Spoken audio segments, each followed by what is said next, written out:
성경 말씀은 구약성경 사사기 7장 4절에서 8절까지 말씀입니다. 구약성경 371쪽 사사기 7장 4절에서 8절까지 말씀입니다. 여호와께서 또 기드온에게 이르시되 백성이 아직도 많으니 그들을 인도하여 물가로 내려가라. 거기서 내가 너를 위하여 그들을 시험하리라.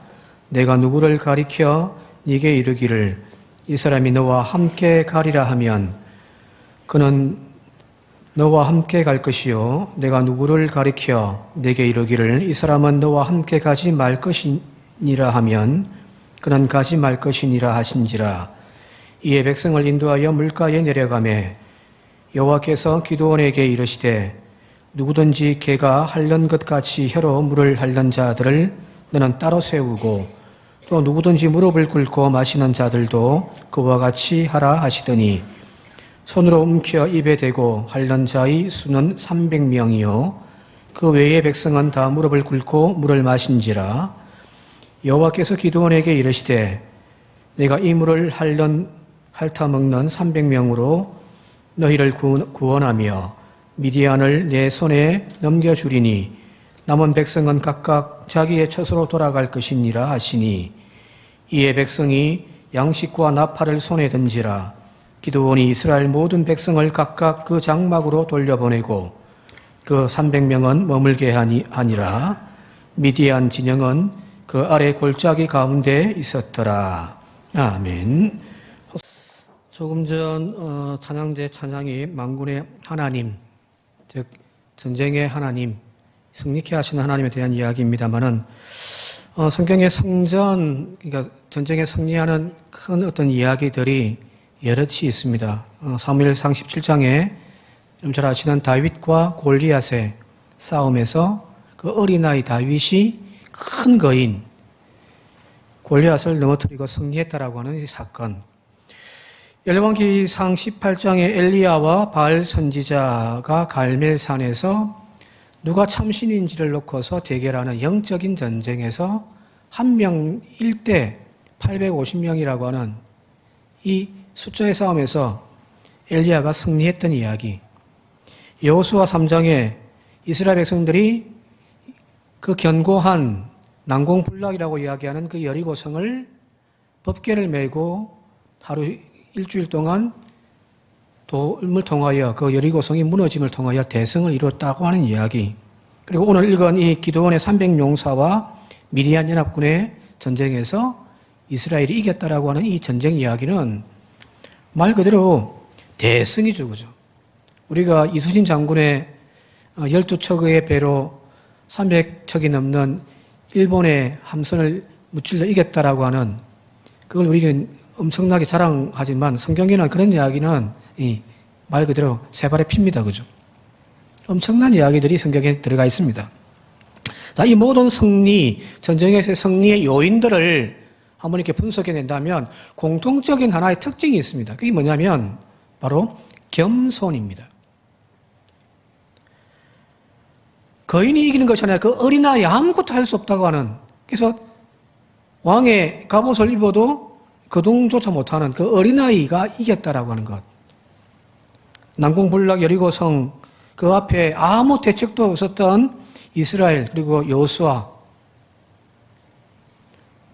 오늘 기드온의 300용사도 마찬가지겠죠. 다 겸손에 대한 주제입니다. 하나님께서 사람을 사용하실 때 가장 중요하게 여기시는 신앙의 덕목은 바로 우리의 겸손입니다. 하나님의 일꾼으로 세움받고 혹은 그 사명을 감당하기 위해서 우리에게 꼭 필요한 것이 있다고 한다면은 그것은 어떤 재능, 어떤 힘과 권능, 권세가 아니라 바로 그 첫 번째는 겸손한 마음과 순종하는 태도입니다. 여러분들이 잘 알고 있는 다윗이라고 하는 인물, 다윗에게 있어서 가장 큰 범죄가 무엇입니까? 라고 제가 묻는다면 여러분들은 무엇이라 대답하시겠습니까? 다윗에게 있어서 가장 큰 범죄. 아마 대부분의 사람들이 밧세바라고 하는 여인과의 간음에 대한 이야기를 이야기하실 거예요. 그죠? 큰 죄를 지은 거죠. 그런데 성경의 관점에서 다윗의 일대기를 쭉 적고 있는 성경의 관점에서 보게 되어진다고 한다면은 다윗에게 있어서 가장 큰 범죄는 사무엘하 24장에 나와 있는 인구조사한 겁니다. 바로 이 전 영토에 인구를 조사하도록 시킨 이 사건은 어떤 유혹이라든지 시험 앞에서 내가 연약해서 그냥 넘어진 그런 범죄 차원이 아니라 다윗이 교만해져서 이루어진 사건이기 때문입니다. 이스라엘 전역의 인구조사를 통해서 다윗이 꿈꾸었던 것은 상비군을 조직하고 싶은 거였어요. 더 큰 나라, 더 강력한 나라를 세우기 위한 야망을 가지고 있었단 말이에요. 그래서 인구조사를 시킨 거예요. 주변의 신하들이 왕이시여 그렇게 하면 안 됩니다라고 이야기를 했단 말이에요. 그러나 억지를 부리면서 시키는 대로 해라고 명령을 내려서 인구조사를 한 거예요. 바로 이것은 자기 자신의 힘과 능력을 과시하고 싶은 그런 욕망이었습니다. 더 큰 나라를 세우고 싶은 그런 다윗의 교만이 거기에 포함되어져 있었기 때문입니다. 그래서 하나님은 이 다윗의 한 사람의 죄악으로 말미암아 이스라엘 백성 7만 명을 죽게 하시는 큰 비극을 초래한 사건입니다. 그리 본다고 한다면은 밧세바와의 그 동침의 이야기보다 오히려 성경은 여기에 더 포커스를 두고 있는 거죠. 하나님이 가장 싫어하시는 것은 바로 여러분들 교만입니다. 예수님도 마찬가지입니다. 바리새인과 세리에 대한 비유의 말씀에 나와 있는 이 누가복음의 교훈을 보게 되시면은 누가 더 하나님의 마음이 합한 자인가? 바꿔서 이야기하면 누가 더 큰 죄인인가? 겉으로만 두고 봤을 때 바리새인들은 일주일에 2번씩 금식 기도를 합니다. 소득의 11조를 빠지지 않고 드렸고요. 철저하게 율법을 지키며 살려고 몸부림쳤던 사람들이었습니다. 당대의 의인이라고 할 수 있습니다. 반면에 세리는요, 조국과 백성들의 피를 빨아서 로마에 세금을 바치고 자기의 이익을 착취하는 매국노 같은 존재였습니다. 모두가 다 세리라고 하면 이를 갈면서 손가락질하며 미워했던 존재들입니다. 그래서 이 세리는 하나님 앞에 고개도 들지 못한 채 죄인입니다. 기도하고 있잖아요. 겉으로 드러난 모습은 분명히 바리새인들이 더 의인이고 하나님께 인정받는 사람처럼 보여집니다. 그러나 하나님께서 인정하신 의롭다고 여기는 사람은 바리새인이 아니었습니다. 그죠? 바로 세리라고 주님은 말씀하셨거든요. 그죠? 이 말씀은 무엇을 의미하냐면은 주님의 눈에 죄와 의로움을 나누는 기준에 잣대가 있다면 그것은 바로 교만과 겸손의 차이에 있다는 거예요. 이건 주님의 말씀을 통해 분명히 알 수 있잖아요. 그죠? 바리새인이 아무리 선하게 착한 일을 많이 하고 또한 율법을 철저하게 지킨다 할지라도 세리가 아무리 나쁜 짓 많이 하고 사람들의 등을 치며 자기의 이익을 착복하는 죄인이라 할지라도 그러나 주님의 시선에서는 바리새인은 교만했고 세리는 겸손했다는 겁니다. 주님은 그런 안경으로 우리를 보고 계시다는 거예요. 사도 바울은 자신의 육신의 가시에 대한 신앙 고백을 하는 대목이 나옵니다. 그죠? 하나님께 3번을 그 육신의 가시를 제거해달라고 기도했지만 거절당했다라고 하는 그걸 이야기하는 그 대목에서 이렇게 고백을 합니다. 고린도후서 12장 7절입니다. 같이 한번 읽어볼까요? 시작. 여러 계시를 받은 것이 지극히 크므로 너무 자고하지 않게 하시려고 내 육체의 가시 곧 사단의 사자를 주셨으니 이는 나를 쳐서 너무 자고하지 않게 하려 하심이니라. 자신을 괴롭히고 올무가 되어지는 이 육체의 가시, 이것 때문에 오히려 하나님의 사역 감당하는데 방해가 되어지기도 한단 말이에요. 그래서 바울은 하나님께 3번을 기도했다는 거잖아요. 그런데 바울은 이 육체의 가시를 나중에는 뭐라고 고백하냐면은 하나님의 은혜라고 이야기를 하는 거예요. 이거는 하나님의 은혜라는 겁니다. 즉 출세와 성공이 하나님의 은혜가 아니라 자신을 항상 하나님 앞에 엎드릴 수 있도록 겸손하게 만드는 그것이 바로 더 큰 은혜라고 바울은 고백을 하고 있거든요. 바로 우리가 이 사실을 기억하고 명심할 수 있기를 바랍니다. 자, 이런 관점에서 오늘 읽은 성경의 기도원의 300명의 용사에 대한 이야기도 같은 주제입니다. 그 내용도 바로 겸손에 대한 이야기인 거죠.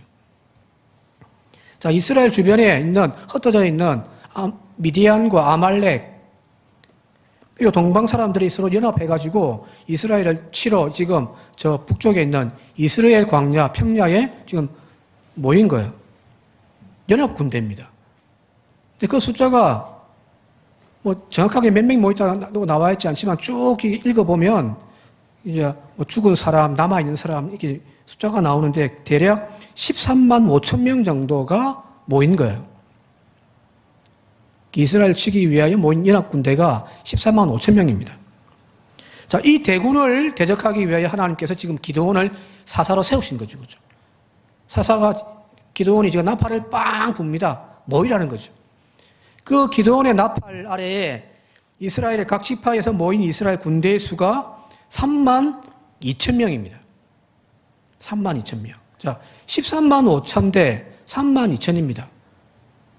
4대 1입니다. 여러 가지 전략, 전술 이런 여건들 다 빼더라도 지금 이스라엘 군사로는 택도 없습니다. 그렇죠? 자, 이 전쟁을 제대로 치르기 위해서는 지금 기드온에게는 더 많은 군사가 필요한 거죠. 그렇죠? 적어도 더 많은 군사, 저 상대보다 내가 더 힘이 강하고 더 많은 군사로 대적할 수는 없다 할지라도 1대1 정도는 돼야 될 거 아니에요. 그죠? 야, 그런데 지금 하나님께서 기드온에게 명령을 내리시는데 이해할 수 없는 명령을 내린단 말이에요. 같이 한번 읽어볼까요? 2절과 3절입니다. 2절, 3절 같이 한번 읽겠습니다. 시작. 여호와께서 기드온에게 이르시되 너를 쫓은 백성이 너무 많은즉 내가 그들의 손에 미디안 사람을 붙이지 아니하리니. 3절. 이제 너는 백성의 귀에 고하여 이르기를 누구든지 두려워서 떠난 자여든 길르앗 산에서 떠나 돌아가라 하라 하시니 이에 돌아간 백성이 2만 2천 명이요 남은 자가 1만 명이었더라. 지금 더 모아야 하는데 하나님이 지금 말씀하시기를 너무 많아 너무 많아 좀 돌려보내 이거예요. 그죠? 돌려보낸 기준이 지금 두려워서 떨고 있는 사람들은 다 집에 가라고 해라 그냥. 안 그래도 지금 이스라엘 군대의 군인 수가 모질한 판에 사방팔방 쫓아다니면서 지금 숟가락만 들 수 있는 남자라면 다 끌어모아야 할 그런 상황에 하나님은 오히려 이 3만 2천 명이 많다라고 말씀하신다. 너무 많다 너무 많다.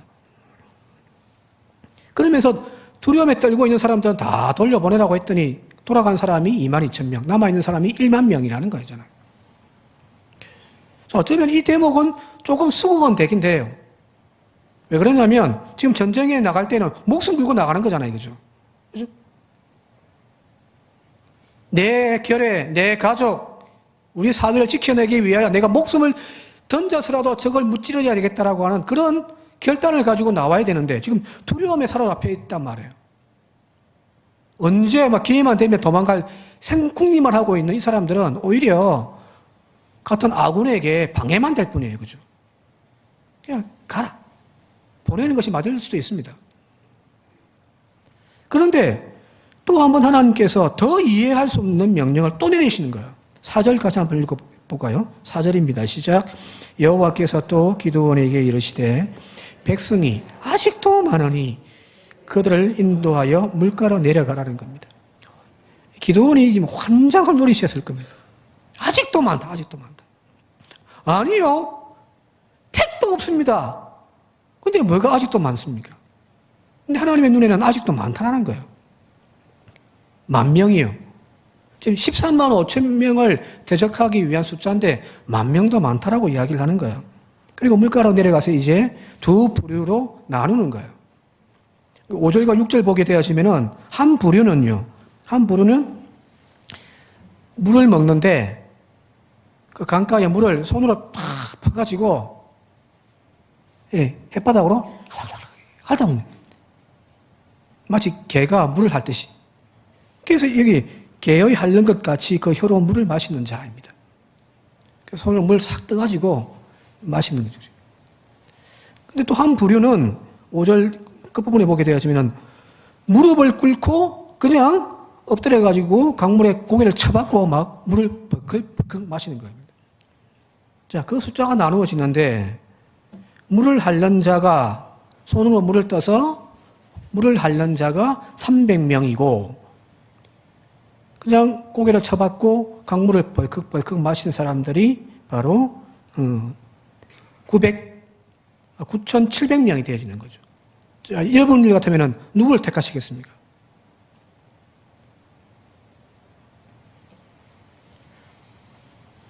자, 여기 남겨진 300명을 주님은 택하신 거죠. 손으로 물을 떠서 개가 물을 먹듯이 혀로 막 물을 핥아먹고 있는 그 사람들 택하신 거예요. 성서학자들 중에 그렇게 이야기하시는 분이 있어요.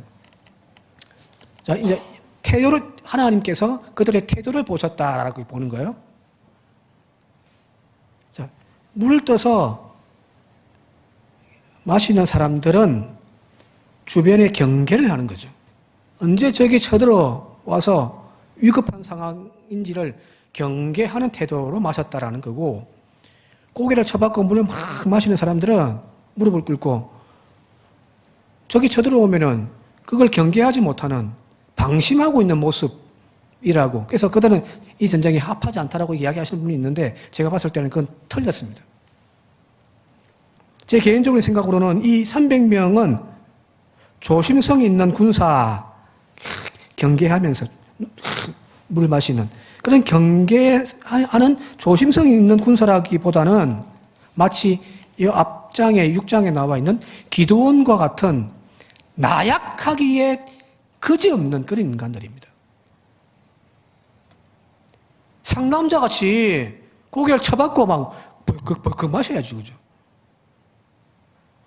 그런 강한 남자의 이미지가 전쟁터에 더 어울리잖아요. 그죠? 전쟁에서는 샌님들이 나가서 치르는 장소가 아니에요. 누구보다 더 남자 중에 남자, 상남자들이 나가는 것이 전쟁터 아닙니까? 그죠? 자, 그런 시선에서 본다고 한다면 여기 300명의 모습은 전혀 전쟁터에 어울리지 않는 소심한 사람들입니다. 소심 그 자체입니다.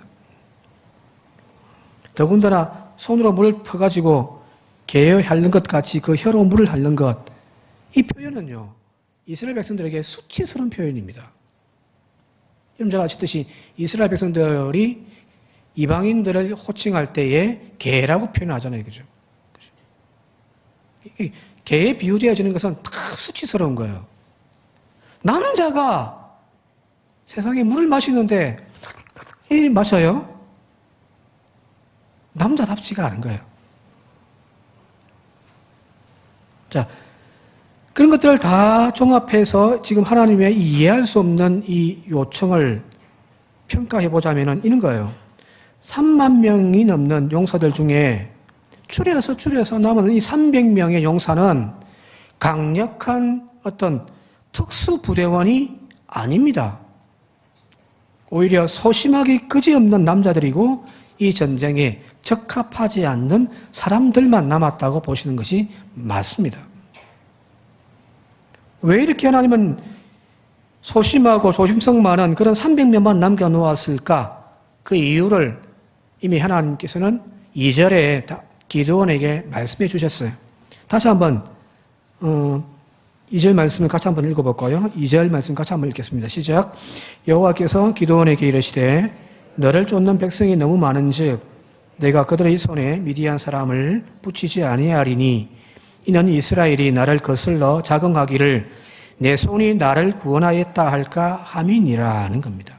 자, 이 전쟁 승리로 끝나고 난 다음에 그들이 착각해서 와 우리가 있다 그죠? 스스로 자만해지고 스스로 자긍에 빠지지 않도록 하기 위하여 내가 지금 이 조치를 한다는 거예요.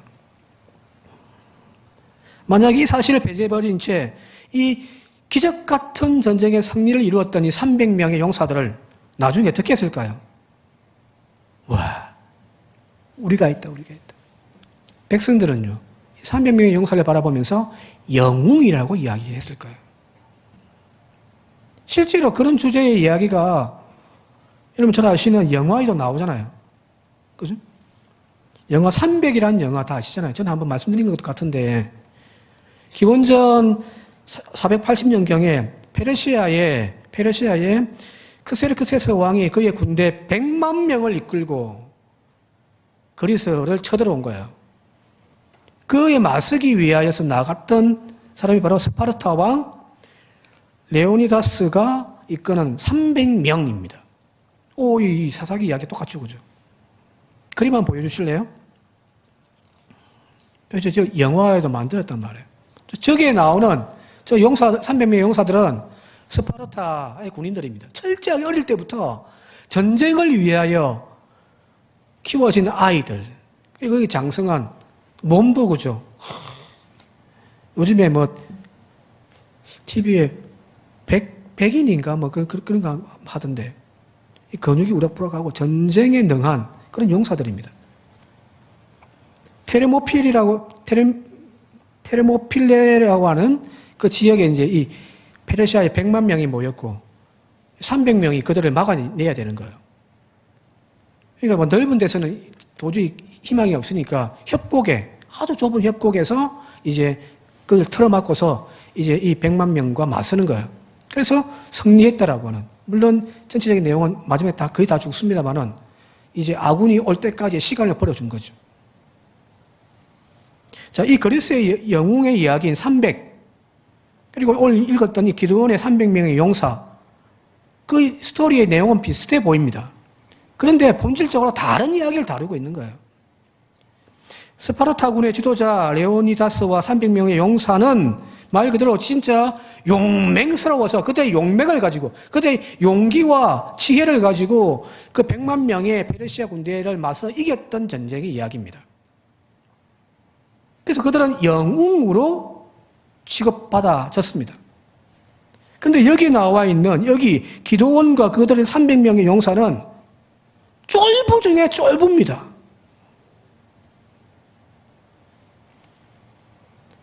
성경은요, 인간을 영웅으로 취급하는 것을 다루지 않습니다.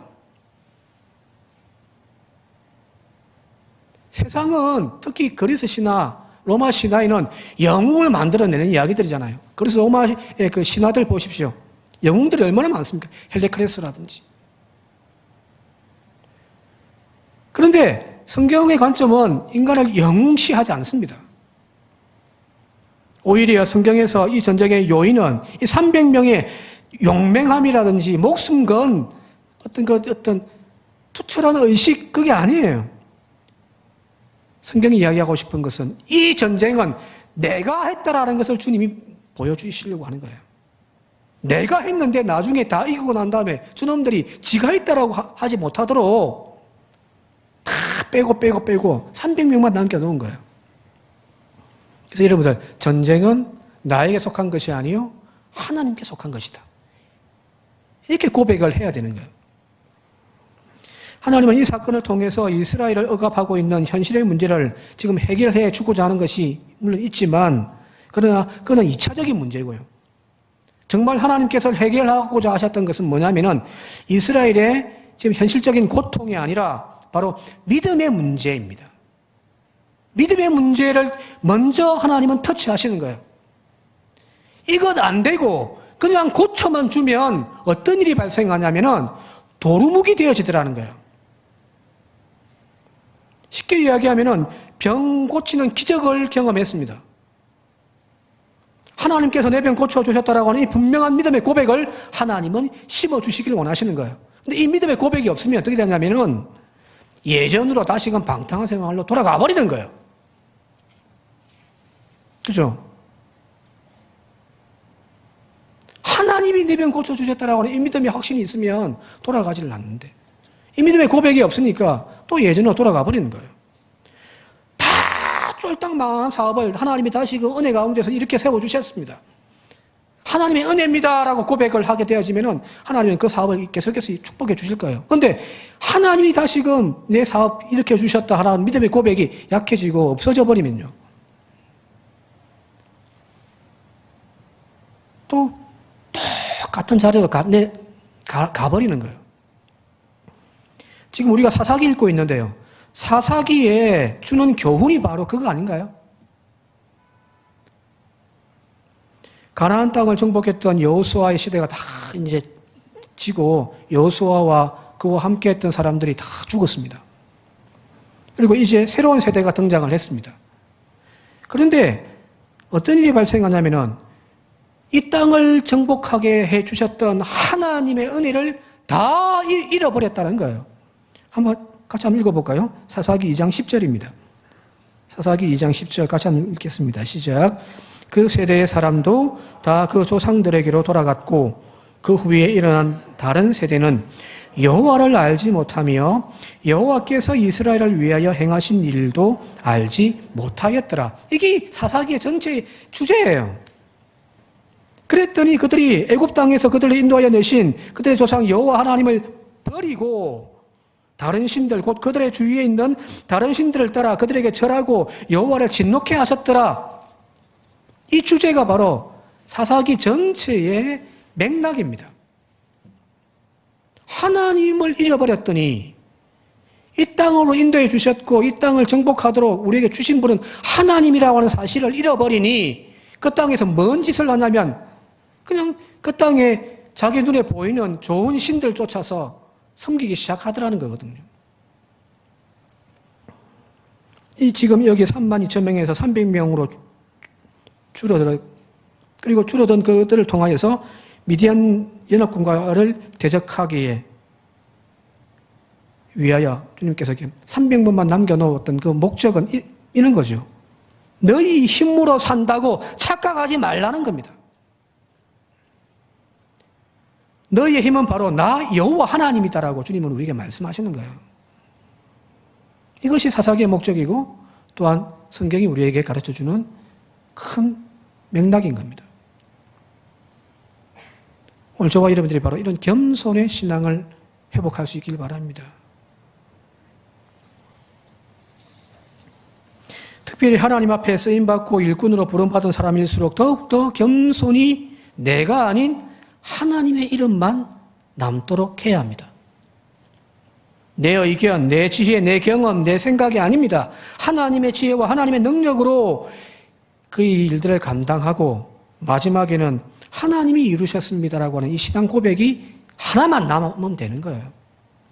그럴 때 주님은 우리에게 말씀하시죠. 착하고 충성된 종아.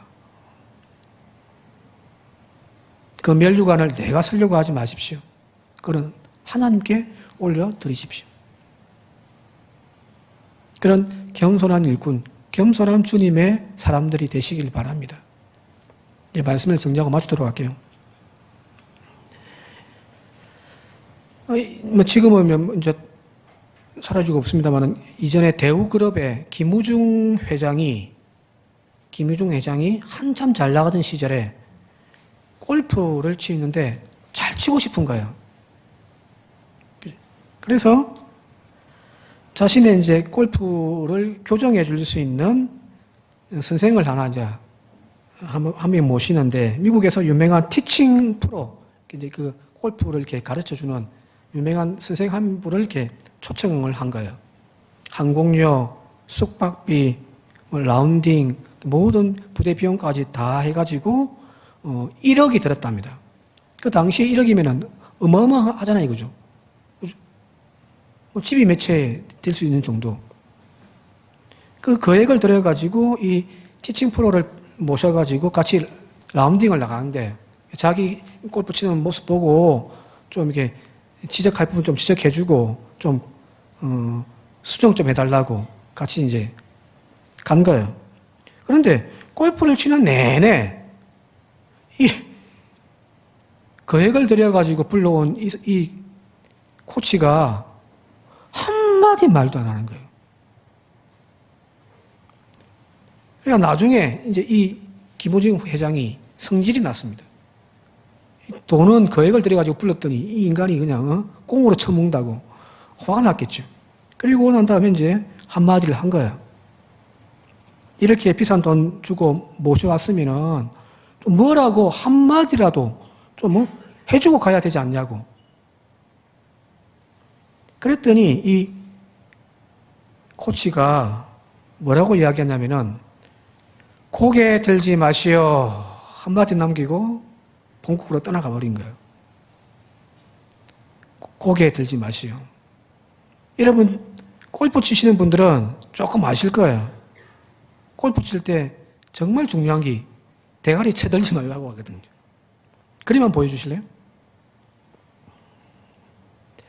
유명한 말입니다. 골프와 정치는 고개를 쳐들면 망한다. 골프 칠 때도 끝까지 고개를 공을 집중해서 보고 있어야 된다는 거예요. 몸이 돌아가지만 시선은 계속 그걸 바라보고 있어요. 고개가 들리는 순간 엉뚱한 데 날아가 버리는. 정치도 마찬가지죠.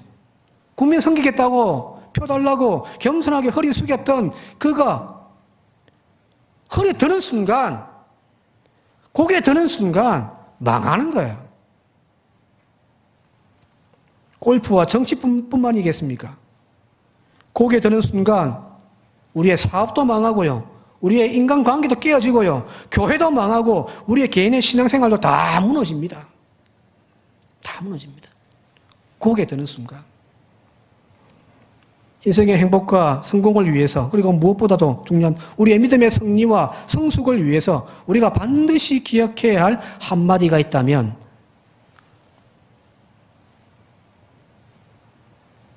고개를 들지 마시오. 여러분, 이거 1억짜리입니다. 제가 뭐 지금 뭐 가볍게 이야기한다고 지금 우습게 보는데, 이 몇십 년 전에 1억짜리 코칭이란 말을, 고개를 들지 마시오. 고개 드는 순간 망합니다. 우리 인생이 망하는 인생, 우리 교회가 망하는 교회, 우리 가정들이 하나님 앞에 사업이, 인간관계가 망하지 않고 복받는 비결 다른 것 없습니다. 끝까지 고개 숙이십시오. 그러면 하나님께서 높이 드실 겁니다. 주님의 복음서의 가르침이 그거잖아요. 낮아져라, 낮아져라. 그러면 하나님이 높이실 것이다. 짧은 기도문 하나 소개하고 설교를 이제 마치려고 합니다. 이런 기도가 있어서 제가 소개할게요. 후회 없을 만큼 최선을 다하고 나니, 후회 없을 만큼 최선을 다하고 나니 내가 한 줄 알았습니다. 나의 어떠함을 갖고도 완성하신 분은 내 아버지 하나님이신데, 은혜 말고는 설명할 길이 없다는 것을 알고 나니 열심을 내되 그만큼, 아니 그보다 더 하나님을 찾았는지 생각하게 되네요. 저는 하나님의 도구이자 통로임을 잊지 않겠습니다. 이런 겸손의 모습으로 주님과 동행하며 살아간다면 저와 여러분들 통하여 하나님이 놀라운 이 믿음의 대승리들을 이루어 가실 줄 믿습니다. 그런 주인공들이 되시기를 주님의 이름으로 축원드립니다. 함께 기도드리겠습니다. 하나님, 우리의 신앙생활에, 우리의 삶 속에서 이 사실 하나 명심하며 기억하게 하여 주옵소서. 고개 들지 말라. 고개를 드는 순간 망한다. 기도원을 통하여 말도 안 되는 이 명령을 내리신 그 이유가 이 전쟁 끝나고 너희들이 고개 들지 않게 하기 위함이라는 사실을 저희들 깨닫게 하셔서 하나님 일할 때 교회 봉사할 때, 섬길 때, 또한 우리의 인생을 살아갈 때에 이 겸손의 신앙의 덕목을 늘 가슴에 새기며 살아가는 저희들이 되게 하옵소서. 더 낮은 자세로 섬길 수 있게 하시고 내 생각이 아닌 주님의 음성에 아멘하며 순종하는 저희들이 되어짐을 통하여 주님께서 높여주시는 인생들 되게 하옵소서. 예수님의 이름으로 간절히 기도드리옵나이다. 아멘. 교회 소식 알려드리겠습니다. 1번 신년 대신 방안입니다. 나누어드리는 별지를 참고하여 구역장을 통해 일정을 정하시고 준비해 주시기 바랍니다. 일정 조정이 필요하신 분들은 사무실을 통해 조정하시기 바랍니다. 두 번째, 2월 14일 화요일 날 오전 11시 우리 애답교회당에서 서시찰위원회 원래로 모이겠습니다. 세 번째, 교회 학교 교사 목포 연합회입니다. 정기총회 및 교사 찬양대회가 2월 18일 토요일 오후 2시에 있습니다. 연동교회에서 있습니다. 교사들의 많은 참여를 바랍니다. 네 번째, 금요기도회 연합구역예배 같이 드립니다. 이번 주 특송 담당은 이구역입니다. 찬양과 기도부 자리에 많은 참여를 바랍니다. 다섯 번째, 오늘 공동 식사에 모형경 김원일 집사 가정에서 떡과 음료를 제공해 주셨습니다. 감사합니다. 여섯 번째, 이번 주 청소 봉사는 삼여신도에서 봉사해 주시겠습니다. 교인 소식입니다. 우리 한선영 권사님 허리가 좋지 않으셔서 무안 종합병원에 입원해 계십니다. 많은 기도와 바라겠습니다. 감사합니다.